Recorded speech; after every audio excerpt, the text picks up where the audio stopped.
I want to apologize to the honorable members that I'm not here to bring shame to my country, Natasha announced to the News Info. According to Punch, Tulia Axon, the president of the Interparliamentary Union (IPU), has assured the embattled Kogi Central lawmaker Senator Natasha Akpabio that due process will be adhered to in addressing the concerns related to her suspension from the Nigerian Senate. Akson's assurance came after Akpabio appealed to the IPU and the United Nations for intervention, describing her suspension as unjust, very unjust. Even if she disobeys Senate, why are you now going to now suspend her for a whole 6 months? Wetin happen? The IPU's president's response was delivered during a Women in Parliament session at an IPU meeting on Tuesday. In her address, Akpabio shared the details of her situation, emphasizing that her suspension was politically motivated. Yes, the way everything just went so fast. This woman said, oh, she was sexually harassed, and because of that, she just started gathering a lot of things and saying, oh, she did this, she did that, she did this, she did that one, and you suspended her, you withdrew her security, you say you're not going to pay her, you're not going to do this, you're not going to do that. Of course, it's politically motivated, and it was part of a strategy to silence her, yes. She began by expressing her sorrow, stating, I came with a heavy heart from Nigeria, but first, I'd like to apologize to honorable members. I'm not here to bring shame to my country, I'm here to seek help for the women of Nigeria. The senator further revealed that her suspension followed the petition she had submitted against Senate President Godswill Akpabio, in which she accused him of sexual harassment. She expressed disillusionment with the outcome of the petition, saying, I thought submitting the petition would result in a fair and transparent investigation in this country, but instead, I was silenced and suspended. Akpabio also highlighted the harsh consequences of her suspension, which included the withdrawal of her security details, the confiscation of the official vehicles, the cessation of her salary, and a ban on her entering the National Assembly premises. For 6 months, I am prohibited from presenting myself as a senator, both within the country and abroad, she explained. And when she was explaining it, she was crying. I was like, hey, yes, very good. Do what you have to do to make sure that this person called Akpabio really faces the music.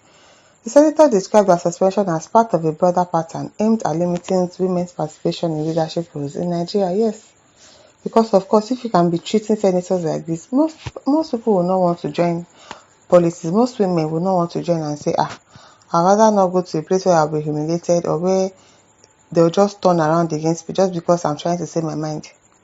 The senator described her suspension as a broader pattern aimed at limiting women's participation in leadership roles in Nigeria. She urged global democratic bodies to take action, arguing that her treatment was an example of political victimization designed to marginalize women in leadership.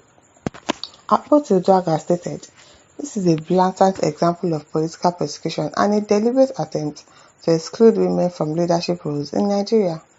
If a female senator can be treated this way openly, I'm telling you, if they can treat senator like this openly, imagine what the kind of things they've done to ordinary citizens and what they will still do to ordinary citizens if they can treat Natasha like this.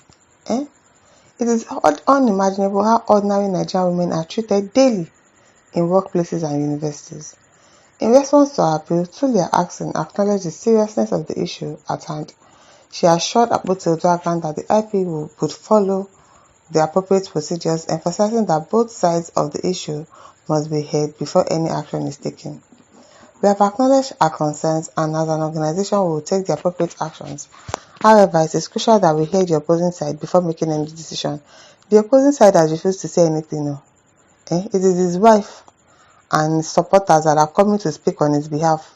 People that he rented to come and to come and fight for him. They are the ones that are speaking. Has he made any statement? I don't think so. As it is standard practice at the IPU, no problem. Additionally, Axon mentioned that a Nigerian delegate who was present at the session had intended to speak on the matter but was unable to do so due to time limitations. This remark highlighted the ongoing nature of the discussion surrounding Akpabio's suspension and the need for thorough consideration of all perspectives. The IPU's decision to evaluate the situation from all angles indicate that the case will undergo further scrutiny as the global parliamentary body deliberates on the appropriate course of action. This development signals that more information and decisions may emerge as the IPU works to ensure a fair resolution to the issue. Yes, let there be fair resolution. You cannot say because I accused you and then you are now telling me that I'll be suspended for 6 months, you withdraw my security, you do all sorts of things. No. The way it was so fast that you know that yes, they are trying to shut her up, they are trying to silence her. And that's just what it is.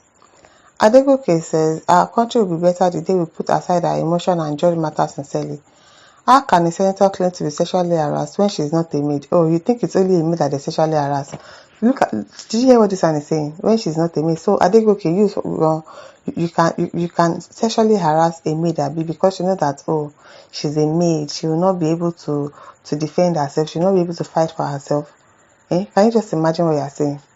People do not think, people just type. The way the thing is in their head, they'll just type it like that. They don't think at all. What is wrong with you? Peter Jackson said Natasha Akpabio, the hookup mommy, represented the senatorial well at IPU. You are not okay. You are not okay. Abubakar Mohammed says, I said it, we Africans are still suffering from a mental slavery syndrome. So you have to run to your slave masters and complain what happened. I'm not in support of this action. If you have a case, as we are all behind you, yeah, you people are behind her, but it still doesn't mean that she's going to win with Akpabio and these people in the Senate. So if she can go to the slave master and she gets the right judgment, well, it is better. Is it not better that we even go back to when we were under the UK? Is it not better than to be under these people that we call our governors, our president, our senators? I beg, it is better. Ifeoma Achi says, please, true talk, Kogi bring more cows to Akpabio, but advise them before to stop false accusation and provide evidence. What is this one saying? Truth Chinedu says, it's just so sad how some youth support the evil of the Senate and crucified a bullied youth.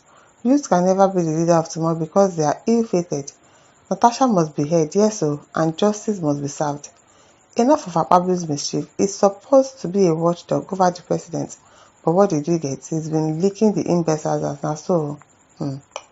Says, well, Elijah says, your re-election is in coma, good for nothing. Who told you that she wants to be re-elected?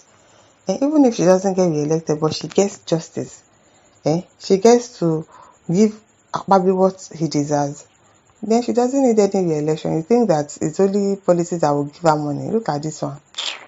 I beg you. Blaze Adele says, Nigeria Jaga Jaga. Yes, so Jaga Jaga very well.